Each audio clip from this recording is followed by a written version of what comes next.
Hello students, welcome to ABC academy. आइए शुरू करते हैं क्लास 10th एक्सरसाइज 1.1 का क्वेश्चन नंबर 2। बेटा आपके सामने स्क्रीन पर है। तो क्वेश्चन नंबर 2 में लिखा है so that any positive odd integer is of the form of 6q+1 और 6q+3 और 6q+5 where q is some. बेटा ध्यान दीजिएगा, यहाँ पर सम इंटीजर लिखा हुआ है, एनी इंटीजर नहीं लिखा है। तो आइए सॉल्यूशन स्टार्ट करते हैं बेटा। सॉल्यूशन, तो यहां पर ध्यान दीजिए, let a be any positive integer and b equal to 6 अब हम यहाँ क्या करेंगे बेटा, चूंकि आप सभी को पता है, मैंने आपको अपने पहले वीडियो में यूक्लिड्स एल्गोरिदम और यूक्लिड्स लेमा के बारे में बताया है। तो हम यहाँ यूज करेंगे देन बाय यूजिंग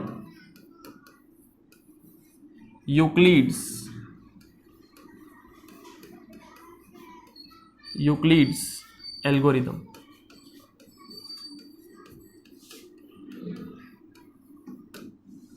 अब यूक्लिड्स एल्गोरिदम क्या है बेटा? तो यूक्लिड्स एल्गोरिदम जो है a equal to b q plus are.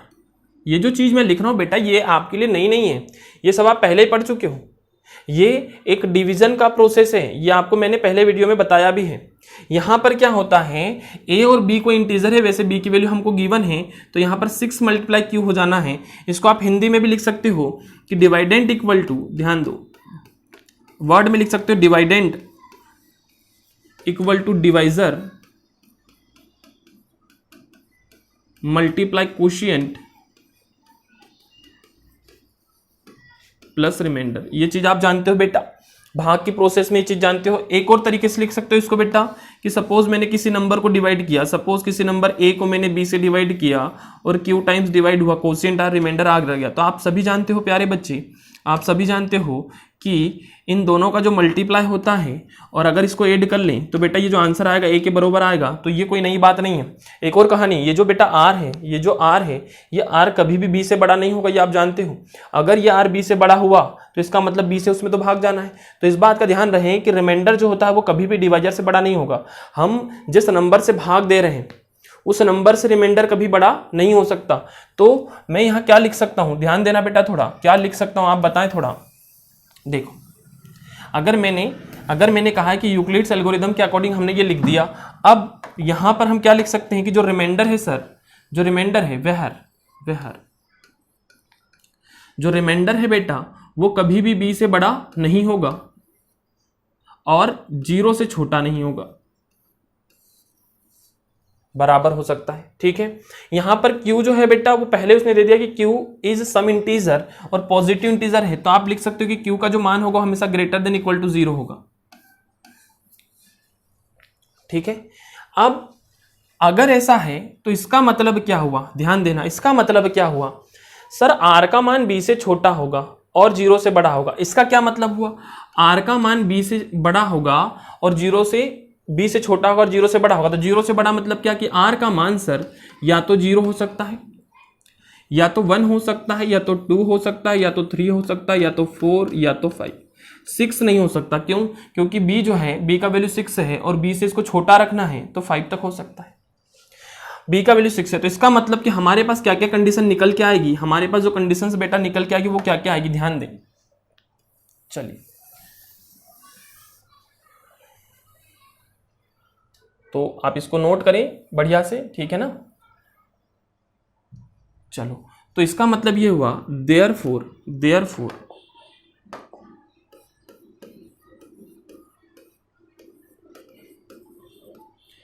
या तो a equal to 6q reminder 0 हो सकता है, या तो फिर a equal to 6q reminder बेटा 1 भी हो सकता है, या तो फिर a equal to 6q reminder बेटा 2 भी हो सकता है, या तो a equal to 6q reminder बेटा 3 भी हो सकता है।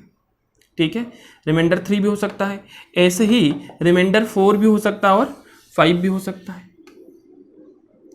है, ठीक है, या फिर remainder a equal to 6q plus 4 हो सकता है, या फिर remainder a equal to 6q plus 5 हो सकता है। ये चीज़ें बेटा रिमाइंडर हो सकती है। अब ध्यान देने लायक बात क्या है बेटा, यहाँ पर ध्यान देना, हमें क्या करना है, हमें प्रूफ क्या करना है कि ये जो है ये ऑड इंटीजर है। ऑड मतलब ऐसे नंबर के फॉर्म में लिखे जाते हैं ये जो ऑड होते हैं, जो 2 से डिवाइड नहीं होते। तो अब यहाँ चेक करिए कौन कौन 2 से डिवाइड हो रहा है इसमें। तो बेटा मुझे एक बात बताओ कि क्या ये 2 से डिवाइड होगा? 2 से डिवाइड ये 6 तो हो जाएगा पर 1 नहीं होगा। तो इसका मतलब कि ये जो है ये 2 से डिवाइड नहीं होगा। तो मैं यहाँ लिख सकता हूँ कि इसको अगर हम 2 से कॉमन लें, यहाँ से 2 अगर कॉमन लें तो 2 कॉमन तो आएगा, पर बेटा फिर भी 1 रिमाइंडर बच जाएगा इधर, यहाँ पर ये 1 बच रहा है। इसका मतलब कि ये जो नंबर है ये 2 से डिवाइड नहीं होगा। पर अगर यहाँ बात करें तो बेटा अगर यहाँ आप 2 कॉमन लोगे प्यारे बच्चे, तो 2 कॉमन लोगे, यहाँ से भी 2 कॉमन आ गया, यहाँ से भी, जब यहाँ से 2 बाहर आएगा तो जाहिर सी बात है बेटा 3 बचेगा, और यहाँ से 2 बाहर आ गया तो बेटा 1 बचा। तो इसका मतलब ये जो नंबर है ये 2 से डिवाइड हो रहा है, ये जो नंबर ये 2 से डिवाइड नहीं हो रहा है। और जब ये 2 से डिवाइड नहीं हो रहा है प्यारे बच्चे, जब ये 2 से डिवाइड नहीं हो रहा है तो इसका मतलब ये क्या हो गया, आपका ऑड हो गया। ये 2 से डिवाइड नहीं हो रहा है मतलब ये ऑड हो गया, और ये 2 से डिवाइड हो रहा है तो प्यारे बच्चे डिवाइड हो रहा है मतलब क्या हो गया, इवन। आपको इवन ऑड की डेफिनेशन बेहतर पता होगी, ठीक है। आगे बढ़े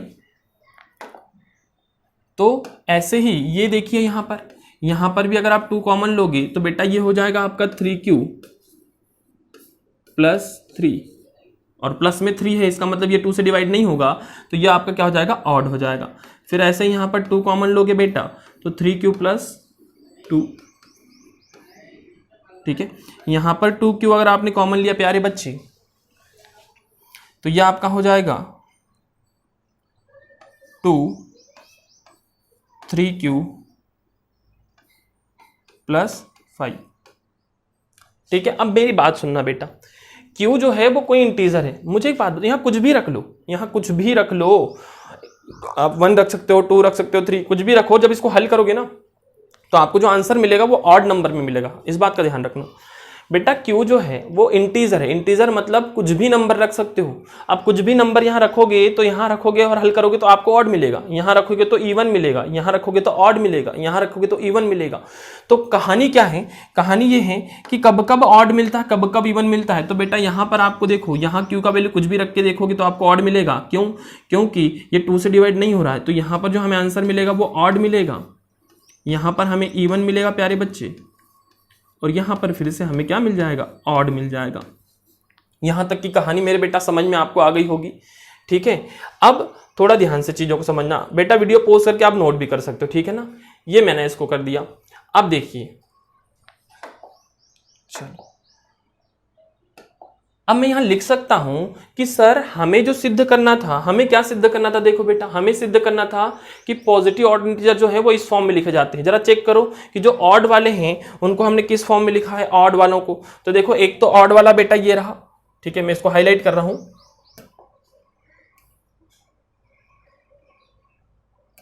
चलो देखो ऑड कहां कहां मिला हमें, एक तो ये ऑड मिला, ठीक है ना बेटा, एक ये ऑड मिला, एक ये ऑड मिला। तो मतलब ऑड के रूप में अगर लिखना, ऑड नंबर के फॉर्म में किसी को लिखना है तो ये लिख सकते हैं, यही वाले लिख सकते हैं, 6q प्लस 1, 6q प्लस 3 और 6q प्लस 5। बाकी ऐसे नहीं लिख सकते क्योंकि ये तो इवन होता है, ठीक है ना। ऑड अगर लिखना है तो ऐसे ही लिख सकते हो, बाकी तो नहीं लिख सकते क्योंकि वो तो इवन होता है प्यारे बच्चे, ठीक है। ये हो गया आपका ऑड। आगे कहानी समझ में, बढ़े आगे चलो। तो मैं यहां लिख देता हूं बेटा, मैं यहां लिख देता हूं। आप बेटा वीडियो को पॉज करके नोट भी कर सकते हैं, ठीक है ना। वीडियो को बढ़िया से पॉज करें और नोट करें। देखो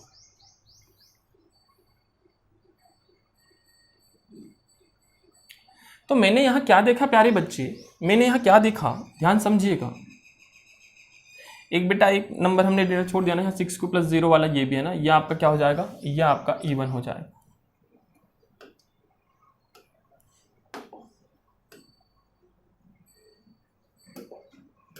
ये जो है ये इवन है, ये वाला नंबर आपका इवन है।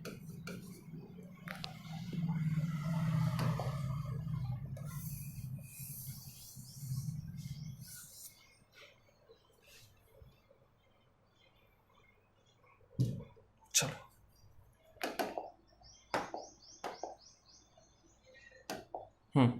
तो यहां पर मैंने देखा कि 6 cube plus 2, 6 cube plus 4, 6 cube, so that it is clear, it is clear। क्या क्लियर हुआ प्यारे बच्चे? 6 cube plus 2 and 6 cube plus 4 is divided by 2, is divided by 2। ये जो है ये डिवाइड हो रहे हैं तो ये इवन हो गए। And 6 cube plus 1,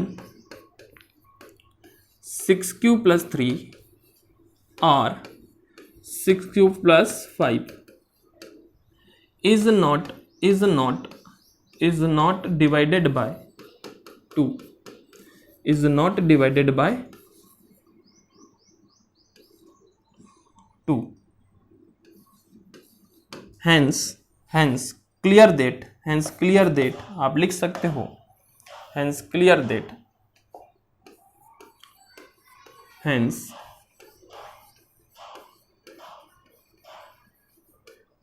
that any positive odd integer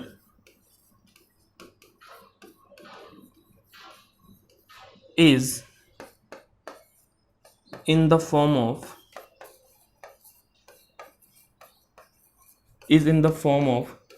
6 cube plus 1 or 6 cube plus 3 और 6 क्यूब प्लस 5। ये आपका सॉल्यूशन हो गया बेटा। तो वीडियो को पॉज कर लेना, बढ़िया से आप नोट कर सकते हो, जहां भी आपको नोट करना है देखिएगा, आपको जितना नोट करना है उतने को पॉज करें, इसको पॉज करें, यहाँ तक नोट कर लें, फिर आप प्ले करें, उसके बाद फिर वीडियो को पॉज करके आप ये नोट कंप्लीट कर सकते हैं। ये आपका हो गया बेटा क्वेश्चन नंबर 2 कंप्लीट। ठीक है, चलिए तो आप बढ़िया से नोट करें और साथ में नोट्स बनाते चलें। चलिए बढ़ते हैं बेटा अपने क्वेश्चन नंबर 3 की तरफ।